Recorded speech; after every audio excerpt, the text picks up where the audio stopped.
Hey, what's up guys? This is Anthony from Anthony's Customs, and for this review, we are looking at the Hiya Toys Aliens Colonial Marines Xenomorph Raven figure, which is just like a crazy looking Xenomorph. It's got some interesting details to it. It's got a couple of accessories, not a whole bunch. It's got some significant size to it considering this line is of a smaller nature. So I think a lot of you Aliens fans are probably going to be pretty into this, and maybe those of you who aren't Aliens fans, maybe not so much. There's a little bit to talk about, so let's go ahead and get him off the stand and take a closer look. This guy stands to the top of his head, including those little spines, about 6 3/4 inches tall, which makes him just about, let's say, 17.5 centimeters. And of course, based on how you pose his legs, you can definitely get some more height or some less height if you want some less height. That's about the deal you get with these multi-hinged legs. You can adjust them however you like. Now, as far as the paint job goes on this guy, it's mostly just this really dark brownish black or blackish brown. There is paint throughout. It looks like there's brown paint on it and this orangish paint for the details, which is actually a wash, so it's in all of the recessed areas. It actually looks pretty cool like that. I like it. It gives it a nice kind of, I don't know, alien look, no pun intended. There's a little bit of dry brushing throughout as well for some of these like tannish spots. You can see them most noticeably along the tail, but it is on the rest of the figure as well. And I think it's probably just a light bit of that's making it look like there's brown paint, but I can't say for sure if there's brown. I know there's the orange and the tan though. As far as the sculpt goes, it's pretty well done. I mean, there's no really soft spots or anything like that. Everything looks as it should as far as I can tell. Looks pretty good. As far as accessories go, we have 6 hands in total. We have 2 different sets of the style pose hands and then 1 set of kind of relaxed hands. And then we have 2 pieces of this base mesh grating, I guess you could say, for the floor. And then, of course, the 2 little tabs that hold those together. So that's it. Not a lot of accessories. I'm guessing because this guy's kind of bulky, so that kind of makes sense. As far as articulation goes, it's a little hard to say because some of it's really stiff. I can't say for sure what's going on, but I believe there's a single ball peg for the head on top of the neck, and then another, maybe it's a swivel hinge for the neck. I can't say for sure what's going on down there. But either way, you have 2 points of articulation for the neck, at the base of the neck and at the top of the neck, and you can move the head around pretty much however you want. I'm thinking now it's actually just a couple of different ball pegs, no hinges involved. But you get pretty good range out of it considering it's an alien head, and they're usually pretty difficult to articulate, so that's pretty cool.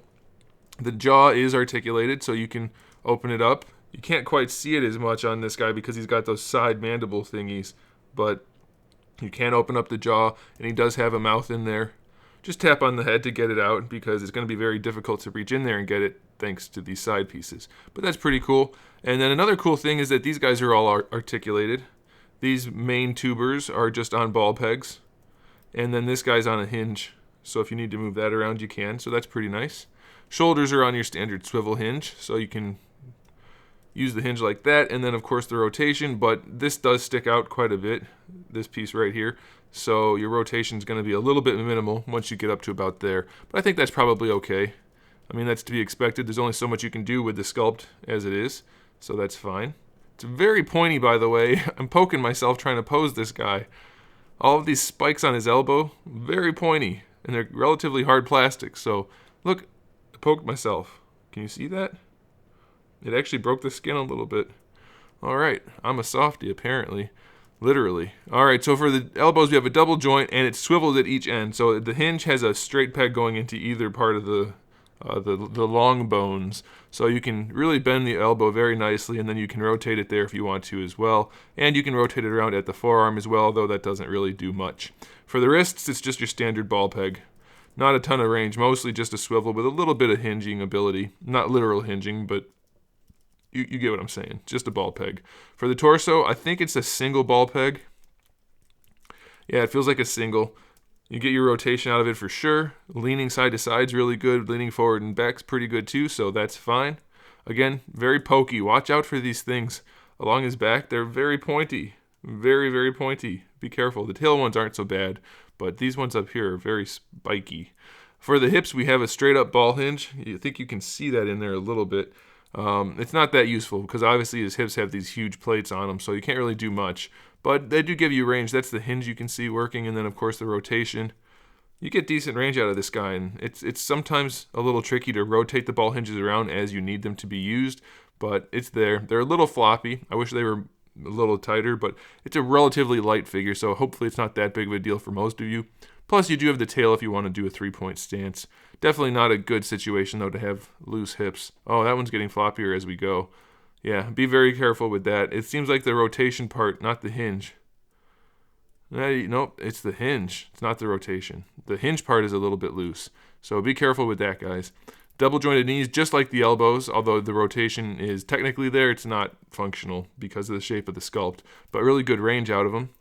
You have another hinge right here, which you can also rotate, so that's kind of nice. You don't get a ton of range out of it, but it is there.